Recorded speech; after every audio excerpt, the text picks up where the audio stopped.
దైవజనమ, మీతో ఒక మాట అంట. ఎప్పుడైతే నీ బ్రతుకులో ఇతరుల క్షేమాన్ని గూర్చి కూడా ఎంతో కొంత ఆలోచిస్తావో అప్పుడే నీ ఇల్లు విస్తరించేటట్లుగా దేవుడు కార్యం చేస్తాడు.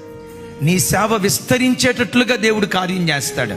నువ్వు తృప్తిగా తినగా నెల చివరిలో ఎంతో కొంత మిగిలేటట్లుగా నీ కష్టార్జితంలో దేవుడు అద్భుతం చెయ్యునుగాక.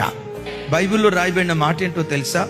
ఔదార్యము కలిగిన వాడు పుష్టిగా ఉంటాడు అని రాసుంది. ఆర్థిక విషయాల్లో నువ్వు పుష్టిగా ఉందువుగాక, ఆరోగ్య విషయంలో నువ్వు పుష్టిగా ఉందువుగాక, నీ పిల్లలు చదువుల్లో పుష్టిగా ఉందురుగాక. ఏ రంగంలో ఉన్నా మీరు తలగా నిలవబడేటట్లుగా దేవుడు తన పరాక్రమాన్ని జరిగించునుగాక.